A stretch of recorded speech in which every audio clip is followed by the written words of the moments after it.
Well, there it is, a huge weekend ahead at the historic Bristol Dragway. 3 days of racing action. The Super Grip NHRA Thunder Valley Nationals will kick off on Friday. Get ready to feel the adrenaline as drivers go head-to-head. And this morning, we are honored to be joined by Ida Zetterstrom, NHRA Top Fuel racer. Ida, it is great to have you on the show. Thank you so much for having me. Well, I know you have to be pretty excited about getting ready to race this weekend in Bristol. I am. This race has kind of been on my bucket list for many years. Obviously, I want to race as many as possible out here on the NHRA circuit, but there's something special with Bristol. This track has such a charm, and it's just a really great atmosphere. And you said you were there, you got to watch last time, Yes. and this time you will actually be on the strip. Yes, finally. That is wonderful. And you've already been, first of all, I was reading a little bit about you. You started racing when you were 8? Yes, I started in a class called Junior Dragster. 8 was the lowest age back when I started. Now you can even be younger than that. I think you can be 5 or 6 when you start. So, yeah, so we start them young, so to say. But yeah, I did that until I was 16. I changed to a bigger class, a little bit bigger engine. Super Comp is the class called. And then I raced bikes for many years before I actually went to Top Fuel, which has always been my dream and goals. Oh my goodness. Do you still do a little motorcycle racing bikes? I have since I moved over here to US, I haven't had my bike over here, so I actually haven't done it. But in the past, I dabbled a little bit with it. I sold my very competitive bike after we won the championship, and I went back and rode it for that. The guy that bought it a few times to kind of help them get tuned in. So. Just for fun, right? Yeah, and kind of helping out, finding that tune up that is like that sweet spot. These bikes are a handful. Oh my goodness. And of course, I was reading, you kind of grew up in an island just outside of Finland? Yes, so I'm born in Stockholm, Sweden, and then I moved to a small island in between Sweden and Finland. So I'm half Swedish, half Finnish, and yeah, it's a fantastic little place. Only 30,000 people living there, and it's just very cool having water all around you, and just beautiful, beautiful place. And of course, you raced there for a while, and now this is your first season in the U.S.? Yes, so no racing on our small island, really, yeah, but we raced over in Europe. So I won the championship in Europe in 2023 in Top Fuel, and before that, a couple of championships on the super street bike side. And last year, I made my debut in NHRA by the end of the year and raced the last 8 races on the NHRA circuit. And then this year was supposed to be my first full year, but we're actually part-time still. I have 11 races at my schedule at the moment, and looking for more great partners to be able to be out here full time. Well, that is fantastic. Tell me about last weekend. I understand it was a banner weekend for you. We had a really good weekend last weekend. It was our best one for the year, so to say. We made it through first round. We qualified well. We had a really consistent car. Came out and then lost a really tough race actually in the quarterfinals against one of the world champions, Doug Kalidas. So it was definitely a close race and very I'm having a hard time finding English words. Very productive race for us going forward. So yeah, being part-time out here is not the easiest, because obviously I don't get the same chance at the track as all these other teams out here that run the full 20 race circuit. But to come out here with the full-time teams that are the best of the best in the world, and we qualified 8 and still be able to put out a good show, it makes me feel really good, and I'm very hopeful for this weekend here that we could potentially do even better. I'm excited to watch you race, and of course one of the things at Bristol, you really get to get up close and personal with the fans. They've got that great area. Every ticket is a pit pass. Are you looking forward to that? Oh yes, that's one of the best parts. We actually get all the fans so up close and personal in the pit. And then there's something with Bristol, with the sound, when you have the mountains close by. You gotta go. You just gotta go and see it. You gotta go. I mean, we're talking 12,000 horsepower. We're talking 330 miles an hour, 3.7 seconds. Your heart must be racing. I always say I would have my eyes closed, but you say it's best to keep them and open. drag racing is something you don't just go to watch, you go to feel. Because when you're there, you can feel it. You can feel that rumble in your body when the cars pass by. It's like a small earthquake. You can feel the nitro kind of tingle in your eyes, and you get to see the guys working on the cars in between the rounds. It's such an experience, and something I would definitely not miss if I was around this weekend. All right. Well, Ida, thank you so much for joining us. It was a pleasure to have you on the show. Hey, you can meet some of the other drivers competing at the Thunder Valley Nationals at an event later today. Buddy Hull, we're talking Steve Johnson and Daniel Wickerson will all be at the Food City on Highway 394 in Blentville from 3 to 5 this afternoon. Autographs will be on a first-come, first-served basis. And tickets to this weekend's Super Grip Thunder Valley Nationals are available. Just log on to BristolDragway.com. You will not want to miss it. Going to be a lot of fun. Of course, we're going to be cheering on Ida, she is out there racing head-to-head over the weekend.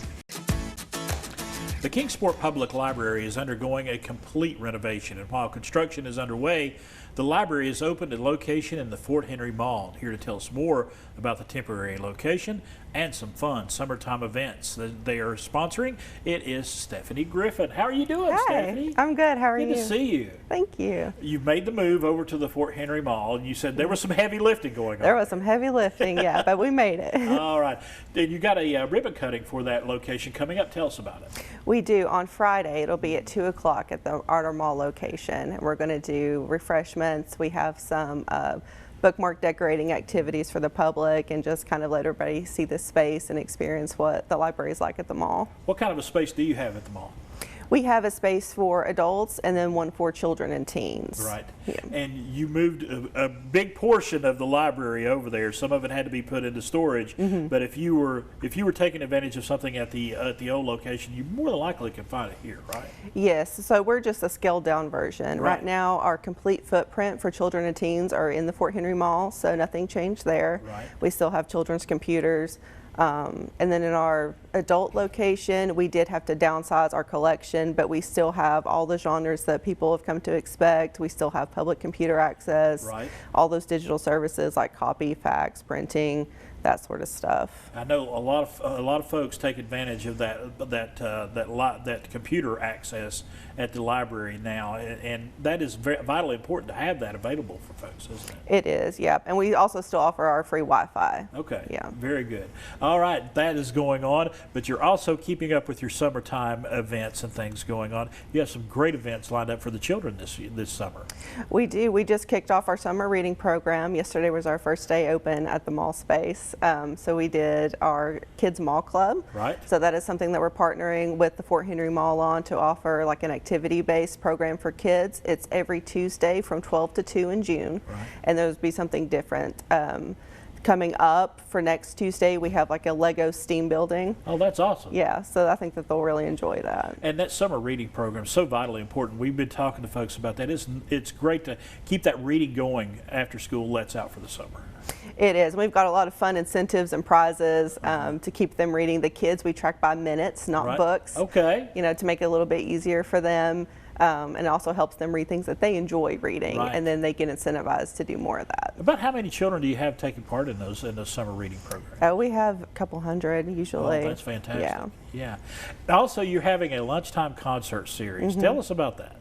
Yeah, we always do something for the adults too. Our lunchtime concert series has been really popular. Usually we host it over in Glen Bruce Park, but due to the construction and stuff, we've moved it this year. It's going to be at the Kingsport Farmers Market. Okay. And that is on Fridays, beginning this Friday at 12 o'clock from 12 to 1. What can folks expect when they come for those concerts? I know there's going to be plenty of music. There will be music, there will be food trucks. There's always at least one food truck there. People are welcome to bring their own lunch Right. and stuff if they just want to come and sit and enjoy their lunch break with us. And then we just have the music. They can relax, they can talk, they can just enjoy a nice calm lunch hour. And then after they enjoy that, get in a car right up to Fort Henry Mall and enjoy the library. That's right. All right. Stephanie Griffin, thank you so much. Thank you. We've got that ribbon cutting info for you right here, folks. That ribbon is being cut on the location there, the temporary location at the Fort Henry Mall while they're doing the renovations to the main library. We got all that information for you right there on the screen. And still ahead to honor flight of the Appalachian Highlands 13th mission will depart Johnson City for Washington, D.C. this Friday morning with 19 local veterans on board. And here to tell us more about this honor field trip is Michelle Stewart. How you doing, Michelle? Hi, Chris. I am great. It's Honor Flight Week, so It's honor flight. It's It time to get on the is. road. It is. 13th mission. You Yes. were telling me this all started back in April 22. It did. Our hub formed in September 21, but our very first trip was in April 22. It took us a few months to get all of our organization together and raise our funds, but our first trip departed in April 22, and Right. for us to be on Mission 13 in June of 25 is phenomenal, and I'm so proud of our community for supporting what we do to honor veterans and our volunteers and our board of directors, because it truly takes a whole community to get this done. Right. And we have to honor these veterans. They served our country so faithfully. That's right. We have, we have the rights and the privileges in our country to vote, to have the ability to read and write, and free speech, and all of those things that an American service member gave us. Right. We live in the greatest country in the world, and it's all because of those who served and sacrificed. So Honor Flight's a small way for us to say thank you to them and to honor their service and to let them know that their service matters and that they matter. Trip starts this Friday. Tell us tell us about the trip. I mean, they're departing here from local Baptist church. Yes, we are leaving from Antioch Baptist Church over on Antioch Road here in Johnson City, just right down the street.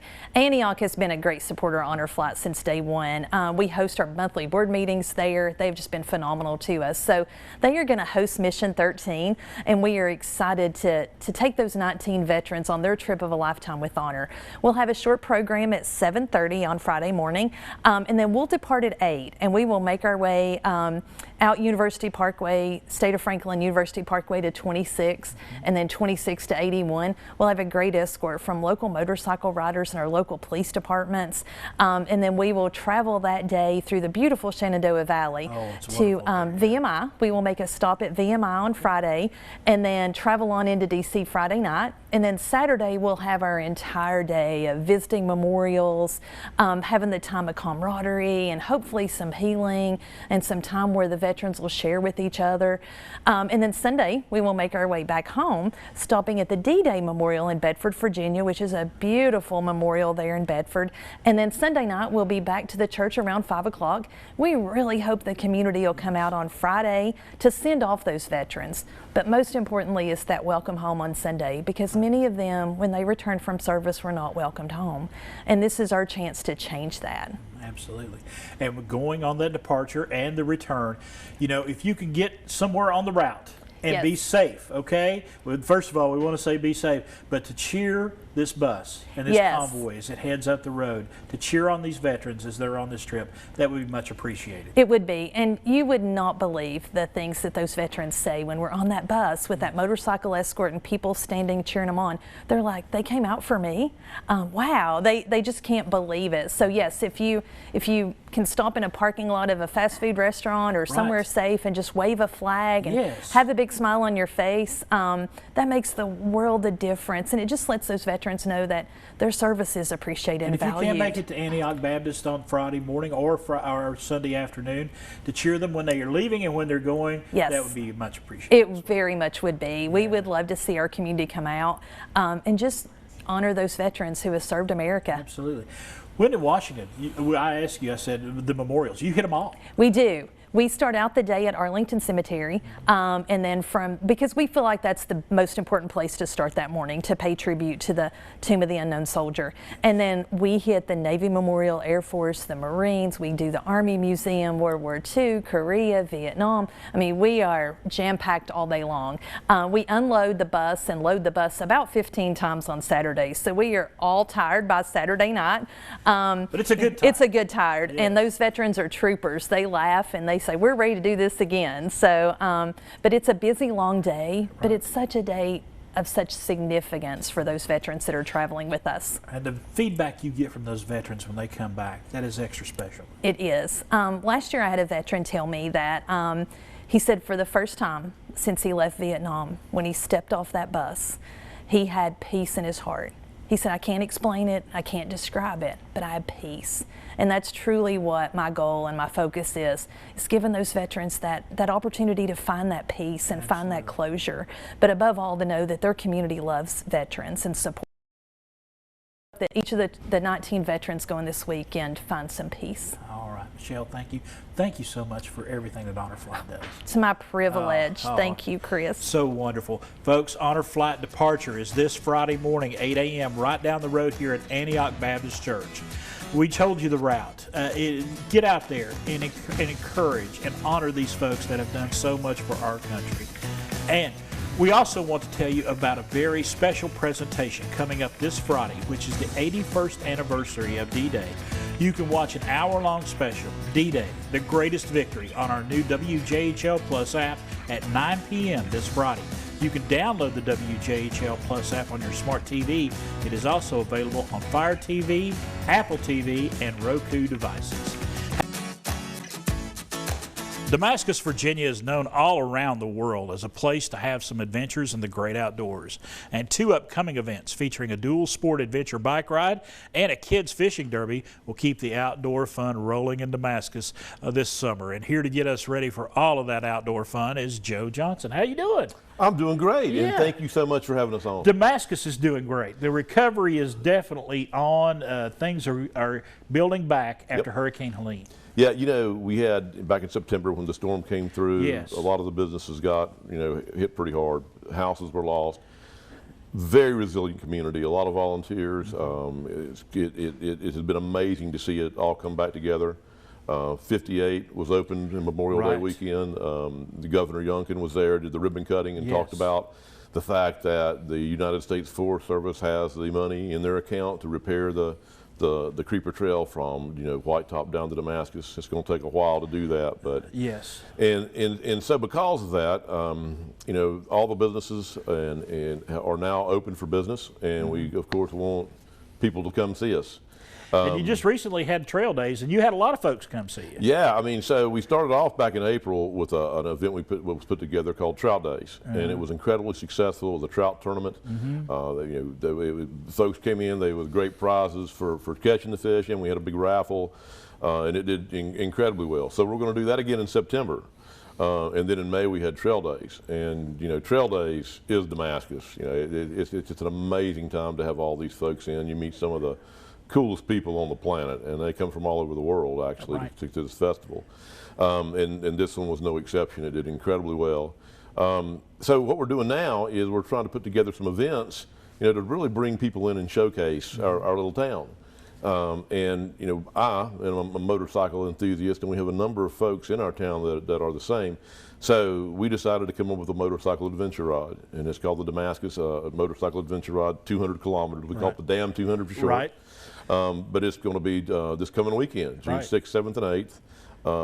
The riders that register, it includes 2 nights free camping.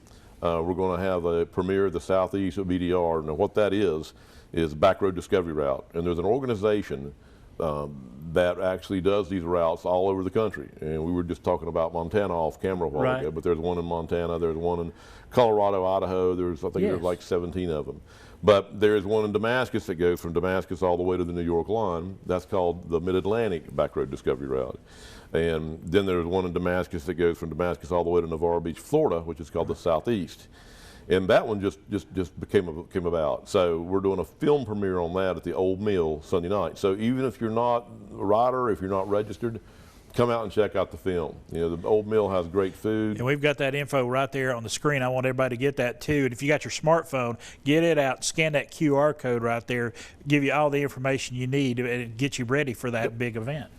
And so that includes breakfast Saturday morning, Yeah. dinner Saturday night, a big raffle and stuff Saturday night. The next weekend is Kids Free Fishing Day. Love that. I love that it's idea. going to be awesome. Yeah. So kids can come out. It's going to be from 8 o'clock in the morning to 1 p.m. There's going to be casting competitions. There's going to be big giveaways. Look at that trout. Oh my goodness. They're also stocking Yes. the creek. And then at 1 o'clock, which I think is very cool, right after the Kids Fishing Day, Right. we're going to have the grand opening of Virginia's first snorkel trail. Now explain that one to us. Okay, so that's right there in the park. There's going Right. to be a put-in where you can actually get in the river with your snorkel. Right. Snorkel gear, yeah. And mask, and float down the river and see all the wildlife in the river. Just If explore. you've never done that, it is really amazing. I think people would be amazed at what lives in our mountain streams. Absolutely. I really do. Absolutely. And the streams and so forth in this area are so healthy. Yes. And, they're coming off the mountain. Pure water. Teeming with Yes. life. It really is going to be cool. And then in September, we're going to do another Trout Days because the first one was so successful. We're going to have another Trout Days. Our 4th of July celebration, people come from all over the place to Damascus to see it. It really is cool. Another thing we're doing is we have our farmers market, and it goes from 4 to 7 on Thursdays. So, you know, it's a great time to come in on Thursday afternoon, have, you know, dinner at one of our restaurants and check out the farmers market. And I've been to Damascus, and you have some really good places to eat there. We do. We have some awesome I know those places folks to coming eat. off the AT, that's one of their stops, Oh, is to get something to eat. Absolutely. Yeah. So you're not going to go hungry when you're in And, Damascus. you know, in talking about that, you know, talking about the residents and the people of Virginia, in Damascus, Virginia, in the area, we love our visitors. And just, you know, yesterday afternoon, we have a guy that's actually trying to break a speed record on the trail. And so last night, a big portion of the town goes down to cheer him on coming through. Oh, that's fantastic. Yeah, I mean, so, you know, it really is, it's got the outdoor vibe. Right. We love, you know, having our visitors. And that great sense of community. Absolutely. And you can also go on visitdamascus.org. Yes. And see, you know, everything that we have out there on our events. It'll tell you all about the town and what we're doing. All right. Joe, appreciate you stopping by. Thank you very much. Lots going on Yes, in Damascus. indeed. Love it. Folks, I encourage you, check out Damascus, Virginia. It is a great town. It is a great area. If you're a trout fisherman, if you like to ride bikes, if you just like being in the great outdoors, Damascus, Virginia is a destination for you. We'll be back with more Daytime coming up in just a few moments. Singer-songwriter Chris Long has several appearances scheduled over the next few months, and this morning he joins us right here in the Daytime studio to share with us what he's been up to and where you can catch him live this summer. How you doing, Chris? Doing good, Chris. Good. It's Chris squared. I don't know if that might be a lot of trouble right there. But let's talk about, you got some great stuff scheduled for the upcoming summer. Yeah, we're a lot of festivals this year. Yeah, we're doing. Going to be going to Highlands Festival up in Abington, playing Alien Fest in Spruce Pine, which I've been wanting to go to that. Okay. And I'm always scheduled wrong, and I made sure I I love could do Spruce it this Pine, year. by the way. Oh yeah, we play over there all the time at City Drive-In, and this year I'm over there while Alien Fest is going on. So very good. That's on the 14th, and then. Got a charity event down at Bulls Gap at the Bunkhouse, and then we're going to be at Rocky Mount on the 5th of July, and then going to Jonesville that night and playing in my hometown for a hometown show that night. Have you tuned your car up? You ready to go? Is the oil change? Yeah, it's mostly having to convince the wife that we're doing all this, and she's watching right now, so I'm in trouble. He's okay. It's all right. Then last one, we're going up, or not the last one, but the big one is up in Blacksburg, the Steppin' Out Festival up there, and did that last year and had an absolute blast. Got invited back this year, so it's a lot of fun. And I've been keeping up with you on social media. Yeah. I mean, you've been a little bit of everywhere, playing places, Pigeon Forge, different places. Oh like that. Yeah. We regularly play down at the Townsend Abbey and Company Distilling down in Townsend. Like I said, over in Spruce Pine a lot. Up in Big Stone, and starting going up in Abington area, playing some. Up at Sweet Bay, going to be up in there come August. So it's going to be a lot of fun. What else you been up to? Teaching. Yeah. School's out. Yeah, school is out. So this is prime time for the other side. So I get to be that Mr. Long the kids don't see right now. Okay. You know, I'm not the history teacher. Well, my wife's shaking her head because she knows I'm always the history teacher guy. But teaching and playing music. Yeah. That's every day. Just about it. Now you're going to play for us today. Yeah. What are you going to play? I will play a song called Memphis Walking Shoes. It's a bluesy song. Memphis Walking Shoes. Yeah. We'll get to walking. All righty. I appreciate here's Chris it. Long.